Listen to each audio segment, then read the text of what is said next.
Hello and welcome. This is Eric Miskell with EMSNOW, and it's my pleasure today to be speaking with Alexander Hagemann. Alexander is the CEO of the Cicor Group, which is a very exciting, growing EMS company headquartered mostly out of Europe, but we'll learn more about that today. And one of the few companies that actually was profitable in 2024, or grew their revenue, I should say, in 2024, which is quite a milestone. So, Alexander, thank you for taking time out of your busy schedule to speak with me today.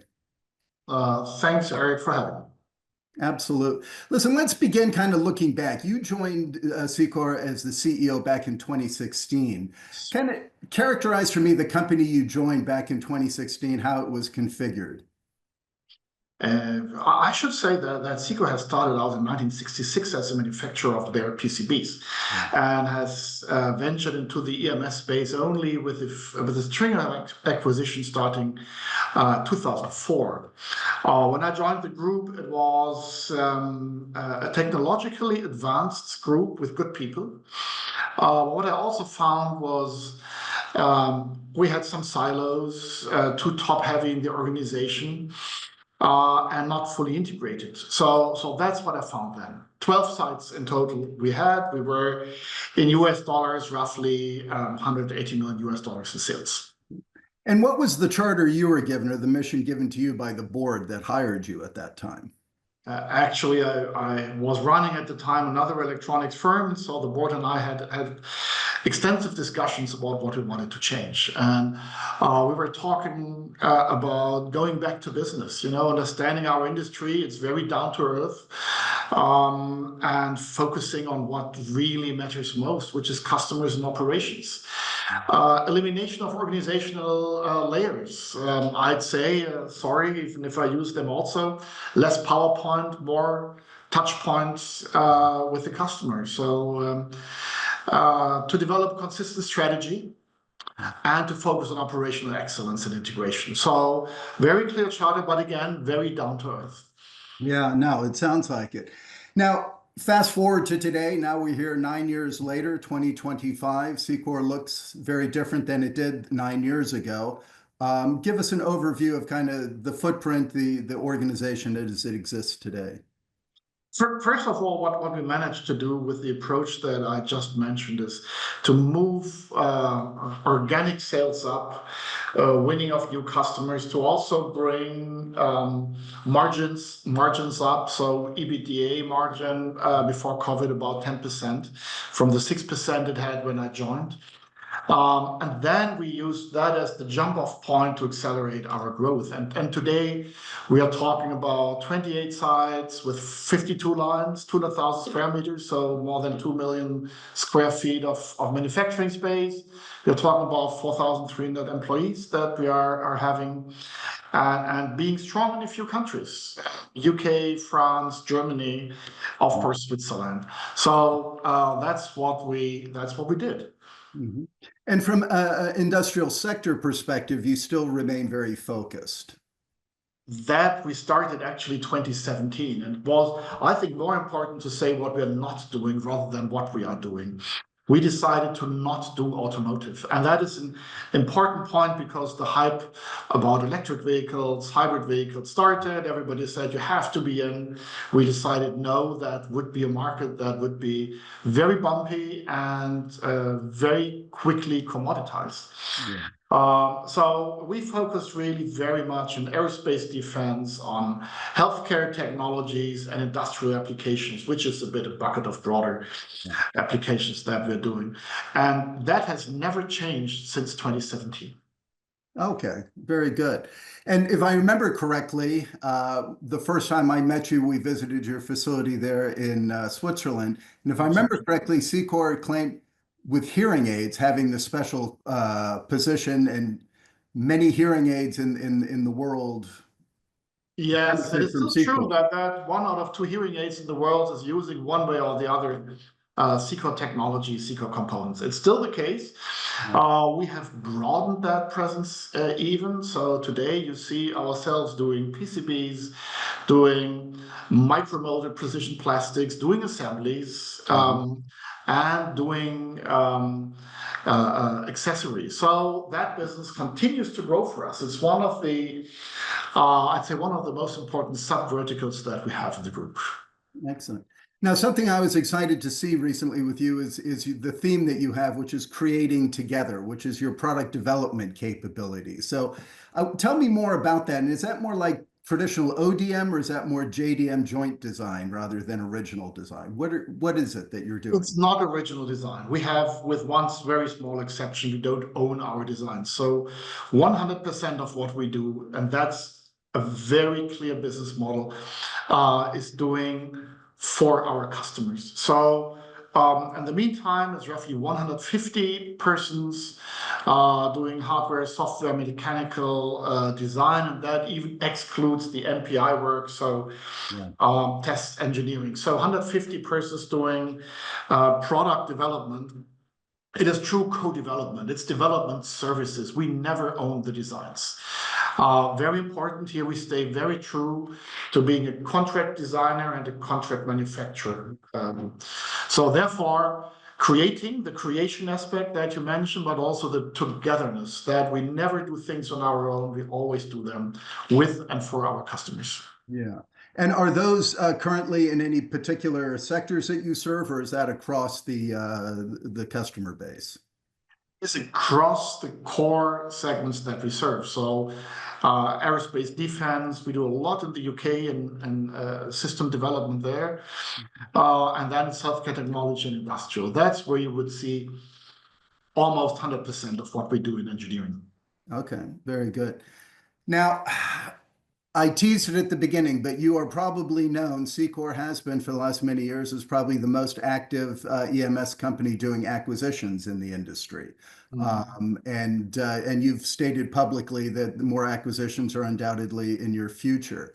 So tell me just the basic strategy behind that. Is that to strengthen your position within the sectors and as a pan-European EMS company, or what is it that you're chasing? So we are in the service industry. This is not an industry like products where market share is so incredibly important. So for us, it is that we want to grow to the above 1 billion Swiss francs within a few years, but we want to do that always staying true to the high mix, low volume business in our core markets. So to get the scalability, we cannot only serve one country, we must serve all of Europe. Pan-European means we treat our French customers as French, the British customers as British, the Germans as German, etc., etc. Very, very important because the proximity between our customers and us in engineering and supply chain management is enormous. So we achieve scalability of our business at the same time remaining high mix, low volume and focus on our markets by spreading across Europe. And that we combine with, let's say, a backbone, which is our global manufacturing network. So nearshoring Romania and North Africa, and then our Southeast Asian manufacturing sites, our global procurement network, of course, and other aspects that we're strong at. So that's a very simple and clear strategy. It is a bit unique in the industry. Maybe because we are Swiss, we're in a country where 4 languages are officially spoken, this. Yeah. We are in a very small country, so we are used to be listening to what our big neighbors are telling us. And maybe that enables us culturally to spread out across Europe as we do. Yeah. And that's interesting to me from an organizational perspective. So as you do these, and if I remember correctly, I'm in 2024, I think there were 4 acquisitions, and I believe there have been 4 already in 2025 already that you've done. The largest of which, or the most significant, I guess, would be the EOLAN acquisition, which was of great interest. So what is your integration strategy there? I mean, how do you balance that between autonomy and kind of the corporate? So we start the integration process already during due diligence. So we know the people, we know the business, we know the operations. And because we are only acquiring what we know very well, it doesn't take, of course, a long time. And we can already in a very early phase of the project, discuss eye to eye with the acquired targets. Yeah. So we get alignment on strategy at a very early moment, which is allowing us, after the closing of a transaction, to decentralize the businesses very, very fast. Actually, we have seen moments where an enormous amount of energy was released as formerly businesses in a very centralized organization were decentralized. The boost in motivation of the managers and the teams, performance shot up almost immediately. So it's after all the acquisitions we've done, it's a process we know about now. I think it's good for the stakeholders. Yeah, no, it sounds like it. And like, especially the workers there, that's a great example how it kind of frees people up, their creativity, because that's really it is how do you maintain your operational excellence, something that I know that you pride yourselves on. And that only comes about if the people are performing well. Yeah, it is exactly that. And people, the teams, they are tight-knit normally. And all the issues, both positive and problems, are normally solved within the parameters of one side. This is why I want these sites under their leadership teams to be as agile and flexible and energetic in a positive way as possible to solve the problems. That's the only way to manage the amount of customers we are having with the very, very diverging requirements that they're having.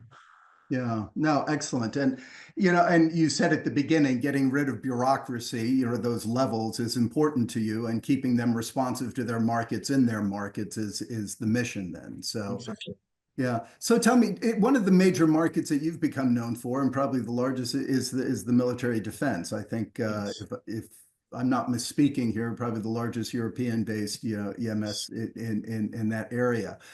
Tell me about that, how you've grown that, and how that may be different from some of the other sectors you work in. Yes, we have grown it first really by an acquisition of Access Electronics in the UK. And we learned the rules of the trade basically 4 years ago by understanding what is happening. What is happening is the extremely close relationship on a national level with the players within the industry. So what you need local support everywhere. On the customer side, you see very large groups. We all know the names. They have been created through acquisitions, partnerships, divestitures, joint ventures, program partnerships. That's how the industry works. And so that's a complex environment. So you need to be present in all these countries, and in all these countries provide exactly what the industry needs. And that starts from technology, so very, very extensive test technologies or modification processes that you have. That is one of the things, and it ends with how do you manage the security? How do you manage the systems? In all these countries, we have physically separated IT infrastructure to protect the information within that country. So we learned that trade of the business, and the ambition was to become the preferred partner of the European aerospace and defense industry. As you rightfully said, we have managed to do that. We are now at pro forma annual sales, including the latest acquisitions, exceeding 200 million euros to that sector alone. And you're right, it makes us about 50% larger than the number 2 in the market. I'd be remiss if I didn't mention the fact that I know that I think it was back in 2020 is when One Equity Partners became one of the main backers of the Cicor. Yeah. What impact did that have? I'm assuming it's been positive and it's been part of the growth structure or strategy moving forward. But speak to the importance of that relationship. Yeah, first of all, of course, we are a listed company, so we are following all the compliance rule that a listed company in Switzerland would follow. So that is how we are governed, with a board which is majority independent. Now, our largest shareholder, 40%, is One Equity Partners. You're right. And What complements their view and my view is actually a focus on growth and a very disciplined way in selecting targets, running the processes, very disciplined valuation models that we are having, and very stringent integration. Now, I should say that we are running the processes all in-house. We have a very small M&A team. We all run the processes in-house, with the exception, of course, financial legal due diligence that we do externally. So we learned a lot from One Equity Partners about the rules of the trade of doing acquisitions, and we implement it all in-house. We have constant dialogue. I always say that it's a very, very valuable consulting service that we're getting free of charge, and that all the independent shareholders of Cicor are benefiting from. Yeah. Yeah, and I know of One Equity by reputation in the industry, and I know that they're considered, as you just characterized them, as very focused on the operational side of it. They're not in it just for a quick turn, right? They're in it to help grow and do that, which is exactly the type of partner I'd imagine somebody like you would want to have in that. So absolutely, yeah, absolutely. Good. Well, let's talk about you for a minute in the company. So, you came in 9 years ago. How would you characterize kind of your leadership style, or Alexander Hagemann as a leader? How do you try to position yourself? There are a few things that I would say about myself is I don't like corporate politics. I hate corporate politics. I don't like silos in the organization. I love quick and intense interaction. And that has led to some of the early decisions of slashing some of the hierarchical levels, allowing myself to be very close to operations and very close to customers. What it has allowed me to do from the leadership is to get rather soon a cultural change in the business towards what our values are today. Values are really driven by customer orientation, of course, by performance, but also by integrity, trust, collaboration. So that culture is really now, I would say, ingrained in the business. And I can tell you many hours, days were spent around the world in discussing, convincing, listening to concerns about that. What it also allows me, as we are pretty aligned on culture and as we are pretty aligned on strategy, to have a very decentralized business model. So today I really know that I can have 100% trust, not only in the ability of my management worldwide, but also in the direction in which they are steering the businesses. So I can have a very decentralized business model, very open in communication. They contact me for whatever is on their mind. Of course, we have a clear governance in the group. That's very clear. But other than that, you would find me today likely, if things are going well, with having a rather light touch, because I have such an amazing management team worldwide. Yeah. And you touched on there, I was going to follow up with asking about the culture you try to instill in the company, or that's instilled, and why that's important. But it sounds like, from a customer perspective, somebody who's engaged with Cicor, you would want them to sense everything that you just spoke about, that decentralization, the empowerment, the kind of the minimizing the politics. Yes, exactly. And for many, it is seen as a relief. They have been extremely positive. Of course, I have to say, some who did not like that, they have decided to leave the company, I think, which is also normal and healthy. Yeah, so this culture has evolved, and with the acquisitions that we do, I find it to be a very attractive culture for the new people who are joining us with each transaction. Yeah, no doubt. Now, you talked about customers there too a few times, and let's touch on that. The industry has changed over the last 10 years. How have customer relationships evolved or changed over that time? Or maybe what customer expectations are for an EMS company? Yeah, the industry has evolved over the last 30 years, let's say, from being an industry where it was only about shedding assets and people, has evolved to be, and that's about maybe 10 years ago, of being more transactional than it was. So I look for the best deal. I look for quality cost delivery, but in a very transactional way. And today I see that it's moving very much to a much more strategic partnership that we are having. That's at least what we try to establish, and we find our customers being very receptive. So, you know, outsourcing strategy is something incredibly complex in a high mix, low volume environment, where you're not talking about outsourcing one product, but maybe 100 products. All aspects of the supply chain are complex. They must work as well or better, typically, as they had worked when manufacturing was in-house. So we see the relationship with customers having evolved from transactional to becoming strategic. Yeah, no, that's very interesting. And as you were saying that about the type, it's also within the high mix, low volume. It's also the legacy products that you still need to be able to support, moving forward, which is a critical component. It's not just turning the next iPhone or whatever it is. Exactly. And legacy products can be 30, 40 years old. You know this in rail, for example, or also in aerospace. Sometimes you have 30-year-old products that you have run through a number of redesigns due to obsolescence of components, but they're still there. Yeah, absolutely. Exactly. Now, listen, how would you assess kind of the current state of the EMS industry? You know, there's a lot of challenges. There's always challenges in business, and this industry is certainly suffers from that, just like everything else. But how do you assess kind of where we're at currently, the current state of it?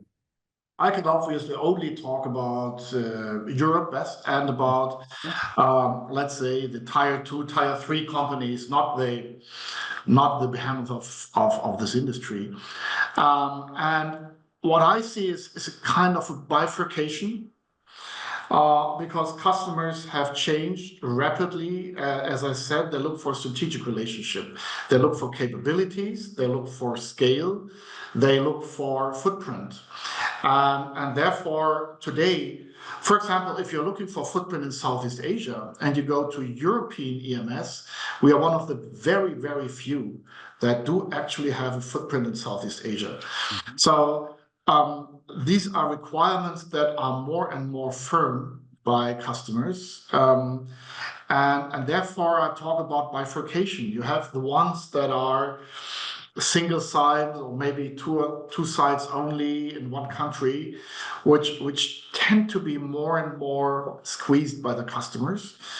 And you see those that are doing like us. We're definitely not the only ones who have a global footprint, who have financial strength, who have the technological capabilities, and are very, very attractive. You know, you see many large companies, OEMs with 20, 30, 40 different EMS suppliers, and they're saying this is stupid. They want to go from 40 to 4. This is the trend. And that leads to the bifurcation of the industry. Yeah, no, how has the whole tariff situation impacted your business? Our business, short term, not at all, because it's less than 1% of our sales that are affected.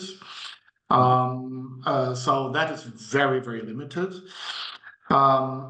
Indirectly, I have to say it was more like a blip, because you know, the effect from 1 month of tariff panic is going away very, very fast. Look at the stock markets, you know, deep fall, now a very big recovery. There's not much. Companies, customers will wait very, very long before they change the supply chain, because each decision they take is a decision valid for the next 5 to 10 years. So nobody will make a decision very fast. But the general trends, I think, are continuing. Nearshoring to Europe or to North America, not putting all the eggs into China, but going between China and Southeast Asia or South Asia as an alternative. So these are trends that will continue. But short-term tariffs are not affecting us at all, I have to say. For many years, the challenge within the industry that's been discussed is labor force, finding good people and then complementing those with the proper automation, right? And finding that balance between the two. How is that with you at Cicor? We are driving automation at all sites. We are traditionally coming from being smaller businesses with little automation happening, and now new automation is happening every month and everywhere. So it is a trend, very, very strong, not only in manufacturing but also in the administration, in the quoting process. The new software AI-based that's available to support this. Automation will be also in the high mix, low volume industry, will be one of the biggest drivers in the years to come. Yeah, that's interesting. And I want to be careful here and be respectful of your time too. So let me end by talking about the future. You seem it's very noticeable how energized you are, enthusiastic you are for this industry, and I envy you. You must really love your job and what you do. I do. That comes across very clearly. But so as you look forward now, the industry always goes through challenges. But what's your view of the future of the next few years for the EMS industry as we come out of, some difficult times? What is very clear is that the model of outsourcing is continuing. It's a good model. And manufacturing is getting more demanding. And as it is getting more demanding, new equipment that you need. Nobody had 3D SPI, solder paste inspection, 15 years back. Now you must have it. People normally didn't have the full AOI end of line. Now each line has to have it. There is a lot of capital, know-how, etc., going into it. So the outsourcing model is continuing. I foresee an industry, and I speak specifically of Europe, that will be more consolidated, clearly. That will be a number of billion-euro plus companies, half a dozen, 1 dozen or so, in Europe, having the broad service, and then hundreds and hundreds in Europe of very specialized small businesses in their niches. Because of the consolidation, what I believe in, what I think we will see, it's a more attractive industry for everybody. So we have seen it over the last few years already. I think average margins, profit margins in the industry will continue to go up as the result of that process.